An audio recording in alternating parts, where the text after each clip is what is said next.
So we're going to start our first segment. We're going to call it the losers, and we're just going to run down every team that's out of the playoffs, except for, of course, the Nashville Predators, who we've already talked about.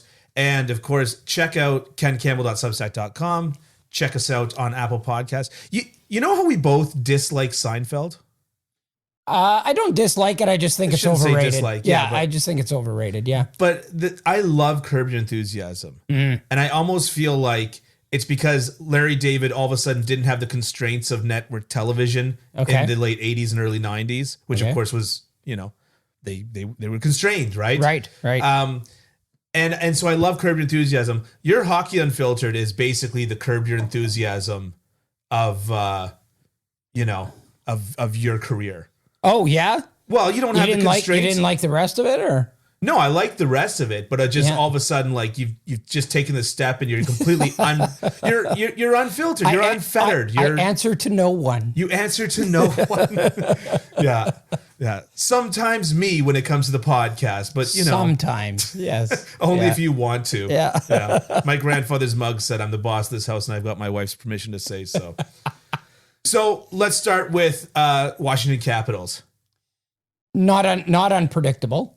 Heck of a better fight than I thought. They were absolutely. I thought this was gonna go 5 pretty easy games. Yeah, and I think that was more due to Florida kind of having the yips at the beginning of the series, right? And once they found their footing, they were a lot closer to the team that we've seen in the regular season. Yeah.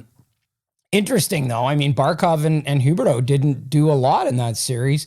And then you got a guy like Carter Verhaeghe getting 6 goals and 6 assists, right? I compared him to John Druce, which is a bit of a stretch. Yeah. You don't even know who that is. I don't. No. Yeah, or Chris Kontos. Sort more obscure guys who just came up for one playoff. Is this stuff that funny old guys know? Yeah. And with no numbers. Old guys don't know as well? Yeah, okay. So Washington's old. Washington's slow. Washington has stuck far too long with the core that won them a Stanley Cup 4 years ago. And it's not a surprise to see that they've bowed out in the first round for the 4th straight year. The one thing that I will say is I agree with you that Florida had the yips, but like Ovechkin smelled blood in the water. That guy was a shark in that series. And obviously his goal scoring was not what you'd hope. Mm-hmm. But I mean, just everything. He was just all over the ice, just all over the ice. I just feel like Washington's happy with one cup. I think you're probably right. I just feel like they've got their cup. They're happy with it. And now it's like, hey, let's go out and break Wayne Gretzky's scoring record. That's the big thing here. Yeah. Let's go to Minnesota. There's going to be a theme in this with the losers, which is, how are you doing with these goalies? Well, I don't think it's fair to drop Cam Talbot into Game 7. Right. Exactly. The time to do that was earlier. Yeah, it was earlier, and that I think was an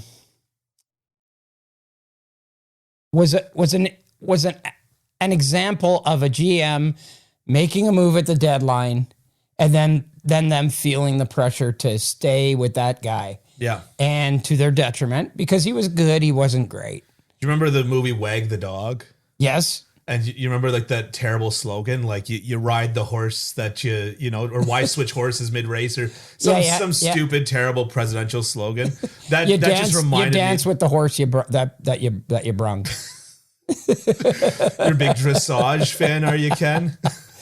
No, there's another one. You dance with the girl you brung or something. Yeah, you like dance that. with the one that brung you, or something along like those that. lines. Yeah. You're mixed metaphors here, right? Yes. So, I'm actually quite pleased with myself. I went 7 for 8 in the first round, and when I previewed this series, I said that Kirill Kaprizov was going to be brilliant, but it wasn't going to be enough because St. Louis's depth was going to take over. Yeah, and that's exactly what happened. Well, you had in our preview episode, you had a very mild take at St. Louis 51%. Yeah, but in fairness, I took Minnesota at 65%. So. In fairness, I was right. Yeah, no, okay, all right, whatever. Gee whiz, I try to take you down a notch. It's for your own good, man. But those guys that were so good for for Minnesota just were less than. You know, they needed more out of, guys like Matt Boldy and Jordan Greenway and, that kind of thing. So they didn't get it. And it's not uncommon for that to happen. I mean, they're young guys. They're learning their way. Yeah. Matt Boldy wasn't even in the NHL at the start of the year. Yeah. So now what I really worry about with Minnesota is what are they going to do now? Well, you get 12, 14, and $14 million cap hits the next 3 years on players that you've bought out. Yeah. Welcome to drafting. Yeah. Welcome to salary cap hell too. Yeah. What can be said about the Toronto Maple Leafs that has not already been said at this point ad nauseum? Not a lot. Right. Not a lot. They we had a question on YouTube saying, so are the changes coming? And if so, what? I don't think so. That's the tea leaves are saying that this group is stubborn enough and has enough resolve in what it's doing that it'll come back with the same people. I just don't know how you can come back with the same management team, the same coaching staff, and the same core players. I don't know how you can do that year after year. I know that, in the early 2000s, 2002, 2003, leading up into the lockout, a lot of people were questioning the Detroit Red Wings. They had too many Europeans, Pavel Datsyuk, Henrik Zetterberg, blah, blah, blah. They couldn't get it done. They couldn't get it. And Ken Holland told me they used to sit there every day almost and talk about what they were going to do. And they didn't really change the core of that team. Yeah. And then that team went on to win the Stanley Cup in 2008 and got it to Game 7 in the Stanley Cup final in 2009. Yeah. So there is something to be said for sticking with something. But to me, I'm not sure you don't have to change something. Not like, I'm not saying blow it up. Yeah. But I'm saying that, your character guys like Wayne Simmons couldn't even play in that series. Yeah, yeah. Kyle Clifford, the guys that were it's Kyle Clifford that got suspended. Wayne That's Simmons. what I said. Kyle Clifford got suspended, and he's not even really a player. Right. Yeah. And so the guys that you brought in to make yourself more difficult to play against couldn't be factors when you needed them, right? Yeah. And, Pierre Engvall was never going to be the difference maker in this series. Maybe Ilya Mikheyev could have been. And, you could say that, the Stars cancel each other out in a series like that. Yeah. So where's their Nick Paul? Where's Toronto's Nick Paul? Yeah. Where is their sort of depth guy who steps it up and really makes that big play, that signature play, that changes the complexion of the series. Yeah. I'm gonna play voice of Twitter for a second. Mm-hmm. And I'm gonna say, if only there was a coach that took a generational scoring talent and managed to make the rest of the team work around him. Barry Trotz. Yeah. There is one? Yes, there is. However, and I get what you're saying, and I've said it too. This guy, Barry Trotz, could end up being the most coveted free agent out there this summer. Yeah. However, I'm just not sure that he's a fit for this team. I'm not saying he's not, but man, there's a reason why he's not coaching in Long Island anymore. And I think part of it is that I think after a little while, the players tend to realize, hey, this isn't very fun. Yeah. This isn't very fun to play this way. Yeah. But you do have to play that way. No kid is playing road hockey saying, and he blocks the shots. Yeah. Right. But then, you talk about shot blocks. Yeah. Game 7. Yeah. Everybody on Tampa was blocking shots. Everybody was. You know? Yeah. I'll end off my thought about Toronto by saying I think that they played well in Game 7. Mm-hmm. I think that I think that they did well. I think that the gloom and doom. I watched the game with a friend of mine who's a very big Toronto fan, and being in a room of Toronto fans, I went, I miss being emotionally invested in a team. Yeah. Right. But you know, that being, because like the ups and the downs, but that being said, I mean, they put up a lot of chances. And, you know, sometimes you're a bounce away. Sometimes you're a Shesterkin save away. But at the end of the day, it was a great series. And I would be changing the coaching. And for that, the Leafs get to go to the front of the class and get their participation badge. Exactly. That's what they get. You know what? And they've been getting it for the last 5 years. Yeah. And they're the only team in North American sports that hasn't closed out an elimination game for 5 years in a row. Right. You know, sooner or later, it's got to be something of a referendum on what they've put together here. Yeah. Let's move on to the Dallas Stars. If I could sum this one up in a name, it would be Jake Ottinger. Yep. Yeah. Right? Yeah. How many shots did Calgary have last night? Like 55? 55. They set a franchise record. They had like 130 shot attempts, I think, last night. Yeah. Like it was something ridiculous. Yeah. Yeah. It was outrageous. But that would have been he was one save away and one goal the other way from Ken Dryden-like comparisons. Yeah. You know what I mean? Yeah. You know, so and they talked about this on Hockey Night in Canada, and they said there's a lot of jerks out there who will say that he got beat on a bad goal in overtime, which he did.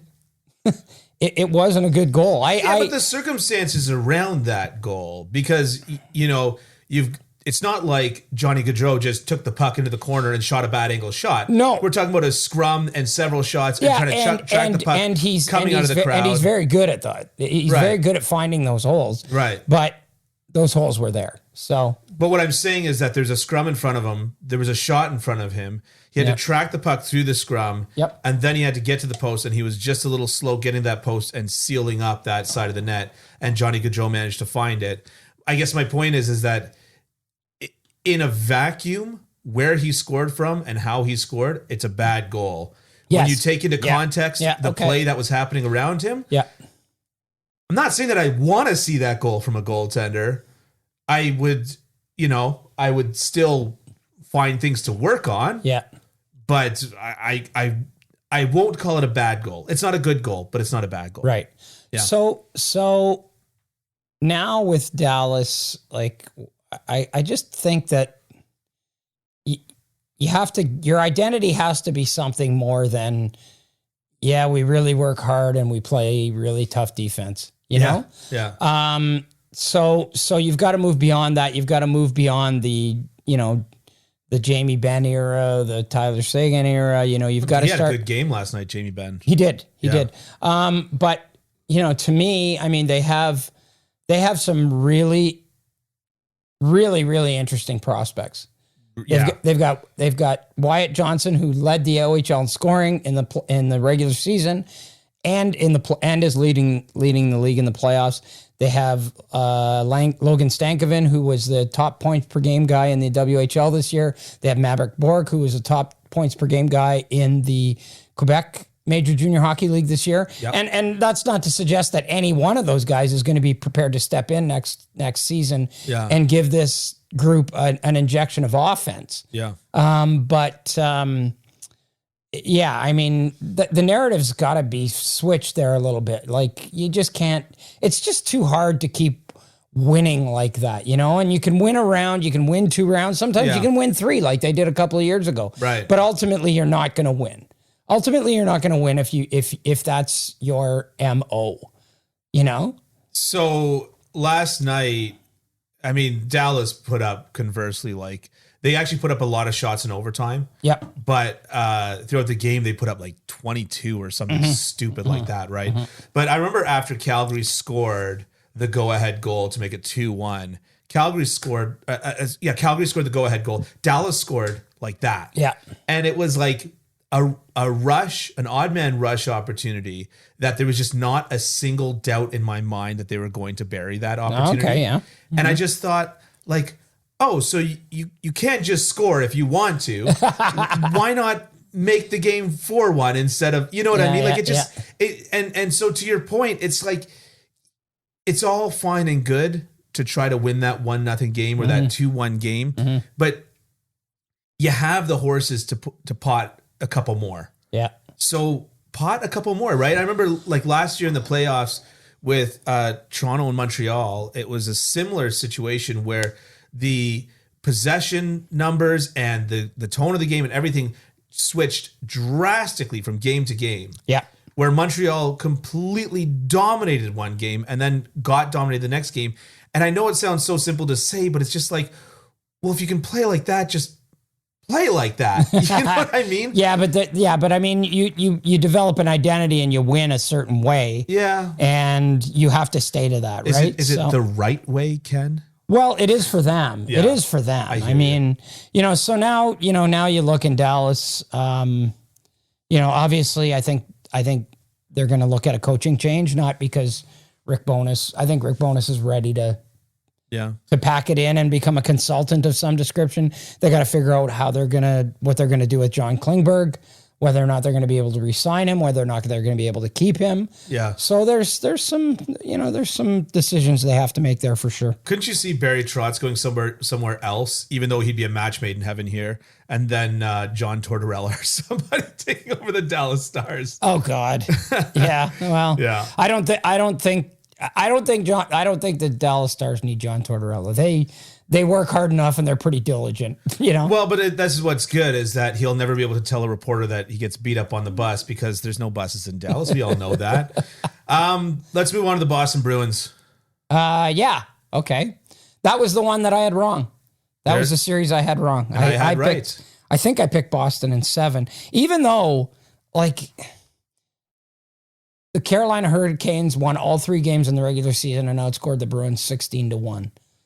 And I still picked the Bruins. So I'm kind of kicking myself for that one. You overthought it. I might have. And that's kind of what happened with some of the goaltending changes. But I mean, the Carolina Hurricanes they're just a deep team. Yep. They're just a deep team. And I mean, the narrative going like, I hate sometimes parroting what the general narrative is, but I mean, is it much more complicated than the Carolina Hurricanes are a deep team and the Boston Bruins just weren't? I mean, Brad Marchand. It's not wrong. Charlie Coyle had a good game, or even you could argue only a good period. Brad Marchand showed up when he had to show up. Yeah, they needed way more. They needed more from Taylor Hall. Yeah, who looked dreadful at points in this series. They needed more from Eric Halla. They needed more from I mean, Charlie Coyle was better than those guys, but they needed, and I think at one point in the series, Bruce Cassidy said, we need more from the middle of our batting order. You know what I mean? Yeah. Like, you just cannot rely on, a couple of defensemen, an elite line and goaltending. The fact that they managed to win a game with Charlie Coyle out, I would not have seen that coming in 100,000 years. Well, yeah, but that was a complete homer series. Like the performances by the home team in that series it was remarkable how they were so different. Teams were so different at home and on the road in that series. Yeah. So it's I mean, have we seen the last of Patrice Bergeron? It looks an awful lot like it. I don't know. I don't know if you watched afterwards, but he stood at the boards and hugged every single player as he came off the ice. You don't. We saw that with Weber last year. You don't do that. We saw that with Weber. You just don't do that. Like if you're coming back. Yeah. I think he retires. Yeah. I don't think he goes anywhere else. Yeah. I think he retires and goes directly to the Hockey Hall of Fame in 2020 in the class of 2025. Yeah. Pasco. Yeah. So. Yeah, and good for him. He'll be picking his time. There are still 32 of 32 teams that would want him on the team. Mm-hmm. And but he'll pick his time. I'll tell you, boy, your Montreal Canadiens could use him. I'm serious. Could you imagine? You suddenly have Patrice Bergeron, Nick Suzuki, and Shane Wright's your third or fourth line center. Yeah. Yeah. That's not bad. Well, there at the beginning of the year, at the beginning of his tenure, Kent Hughes said like something along the lines of don't be surprised if we go hard in free agency. Yeah. And I think that at that point they thought that Price was coming back for next year, and I don't think that they think that anymore because he's walked that back. And I was thinking like, boy, Bergeron and Letang coming home, both represented represented by Kent Hughes. Yeah, yeah. And like, the guys that those guys are able to push down the lineup, like that's immediate Stanley Cup contention right there. Oh, yeah. Stanley Cup? No, that's immediate turn it around fairly quickly contention. It's Stanley Cup contention with Weber and Deneau. So you remove Weber and Deneau and put in Chris Letang and Patrice Bergeron. They weren't a Stanley Cup contender last year. They weren't. They got lucky in 3 rounds. In the most technical sense of the term, they literally contended for the what? Stanley Cup. Yeah. Okay. All right, let's move on to the LA Kings because nobody wants to hear me wax poetic about the Habs. Let's move on to the LA Kings. Really, really impressed with the way they played that series. Okay. Really impressed with the fact that they, took those beatings in games 2 and 3 or 3 and 4, whatever. Got outscored 14-2. Yeah. And came back and really pushed this much better team, in my opinion. Yeah. Right to the brink. Do you see this bruise on my arm? Yeah. That's a week and a half old from a beer leaguer through my arm pad. Right. Jonathan Quick tried to stop a shot with his hand. His hand. Yeah. That's like, anyways. So Quick, it was fun to watch Quick play, and it was, even though he obviously is not his former self, I really enjoyed watching Quick play. It really reminded me of Brodeur versus Theodore when New Jersey and Florida played each other in the first round. Yeah. Where you kind of just have these two old dogs trying to battle it out. And I'm pretty sure that Theodore was 36 at the time. And I'm pretty sure that Brodeur turned 40 in those playoffs. So I think that the ages lined up almost perfectly. Yeah, but except that Brodeur could still play. Well, in this series too. I mean, like Quick was the younger guy. Right, and that's what I'm saying. You've got Quick and Mike Smith. Smith who's 40. Yeah. Quick who's 36. Yeah. Anyways, it was fun watching Quick do his thing. But I mean, Los Angeles, if you're an LA Kings fan, and I'm gonna tell you how to think for a second, because I'm an arrogant prick. But if you're an LA Kings fan, it wasn't even really your time yet. So you enjoy it, you enjoy what happened, and the fact that they even got themselves into that position with the injuries they had this year on defense, and some of the guys who start. Yeah, well, that's the thing. If ifs and buts were candies and nuts, but I mean, if you've got a healthy and productive Drew Doughty playing in this series, maybe he's the difference maker, right? But they had so many injuries on their blue line this year, and these young guys came up. Sean Durzi was a revelation. Some of these young guys, the way they played, and I mean, I think things are looking good for the future in LA. I thought Trevor Moore was spectacular. I thought he was great. He and Deneau were excellent together. Deneau was their best player. Deneau was their best player. Yeah. And producing. And it wasn't close. And it wasn't close. It's amazing. Yeah. So. Okay, last one. Pittsburgh Penguins. That's one that I got wrong. I didn't. I know. Yeah. I'm aware. Yeah. I'm not happy that I didn't get it wrong. I would have liked to have seen Pittsburgh. I think, it would have been interesting to see if Sidney Crosby had one more left in him. But you know what? I mean, he might still have one more left in him. Yeah. He was maybe the best player in the playoffs this year. He was tracking that way. So maybe next year he's just the second best player in the playoffs. Yeah, but maybe next year Chris Letang and Evgeny Malkin aren't there.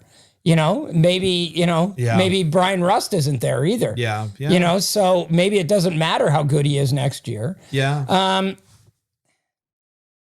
Well, you know what? I mean, you can say all you want that, Crosby got knocked out of the series and that was a huge factor, but you still had the lead in 3 consecutive elimination games. Yeah. I mean, The Penguins are they're couple of Stanley Cups away from being the narrative being the same as it is with the Toronto Maple Leafs. Like, they haven't gotten out of the first round since they won the Stanley Cup in 2017. Yeah. They, this series was there for them to take. Yeah. They had it. Yeah. 3 times and they let it go. And that's what happens. So, I talked about when we were doing our pre predictions, the term galaxy brain, just way overthinking everything from every different angle and all the rest of it. Yeah. Putting Jari in was a galaxy brain. I'm sorry, but was Domingue ever really the issue? Yes. Okay. I was expecting you to say no. No, well, I think if you get a little bit better goaltending, you win that series. Well, obviously, if you get better goaltending, you win that series. Like, you could but say, you're not that about any series. You're not matching the guy at the other end. Other than games 2 and 3, no, where he wasn't not good. Yeah, he was fantastic, right? Yeah, but that's what I'm saying is that you can always say that if you get better goaltending, you win the series. But my real question is goaltending what sunk them? And here's the thing. Jari's two goals that Jari let in, one went off of a defender's skate. 2 of the 3 goals, I guess, that he let in. One went off of a defender's skate, and he had full eyes on the puck. Yeah. Watched the release, watched it go to the crowd to his left, and still dropped in the butterfly right where he was and didn't move towards that crowd for a deflection. That's day one stuff. Is that on the overtime winner on Panarin's? No, that's on the tying goal, I believe. Okay, yeah. And then Zibanejad wired a perfect shot past Jari's ear, but Jari was sitting right on the goal line. Right. If he was a foot and a half further out, and that's not even what I think of it as an ideal position, but if he was a foot and a half further out, the angle of that puck, it hits his shoulder.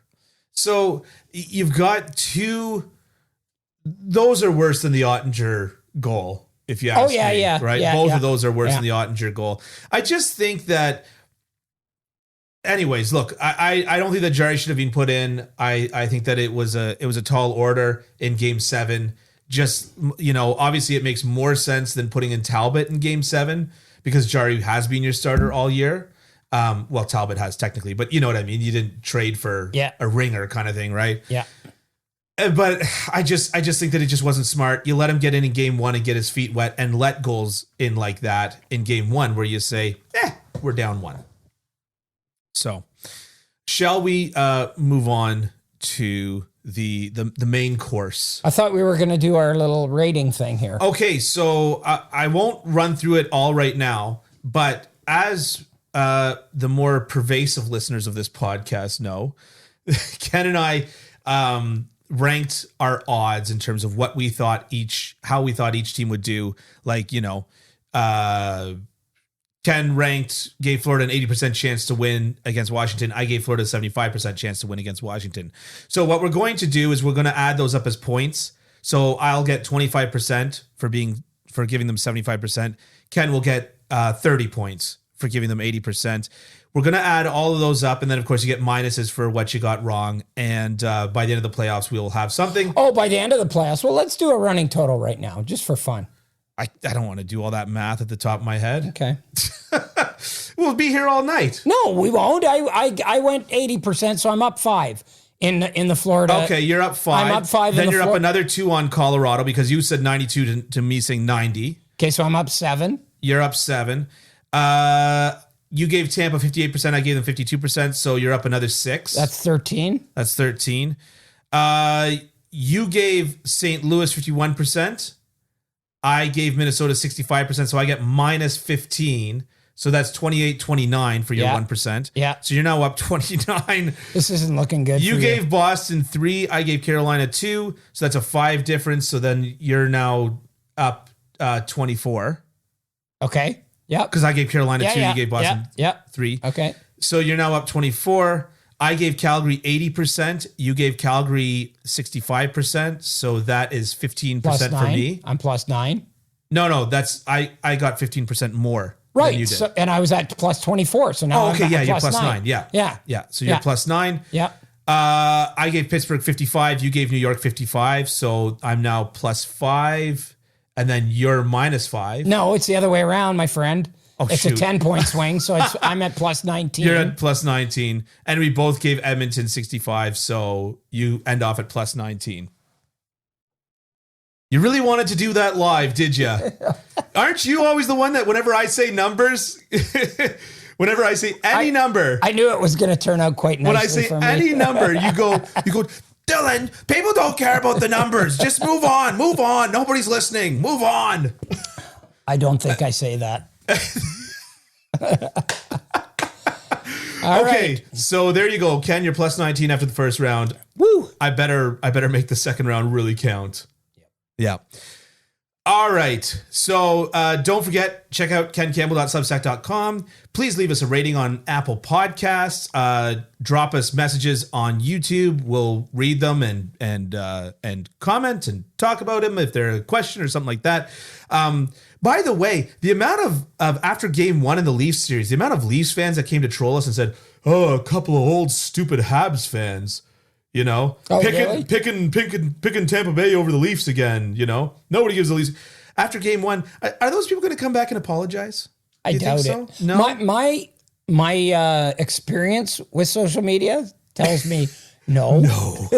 Hey, I eat my bad takes. You eat your bad takes. Why shouldn't they eat their bad takes? Yeah, well, I mean, my favorite favorite part of that is that grew up a Habs fan. Yeah, I still am a Habs fan, but what I laugh about with that is that I'm like, who do you think I'm more sore at, the Leafs or Tampa? So if you think that I'm just being a homer and saying, "Oh, screw the Leafs," why would I care about the Leafs? Well, that's my hometown team anyway. Well, see, that's the thing with me. Like when I was growing up, like I said before, there was nothing to hate. There's nothing to hate. Yeah. The Canadians were an elite juggernaut. Yeah. And the Leafs were a dysfunctional mess for most of that time. Right. There was nothing to hate. It was like you kind of looked and you went, I kind of feel sorry for those guys. Yeah. I'll tell you my biggest rooting interest this year, and we'll use that as a segue. My biggest rooting interest was last night. I was like, let's go Calgary. Let's go Calgary.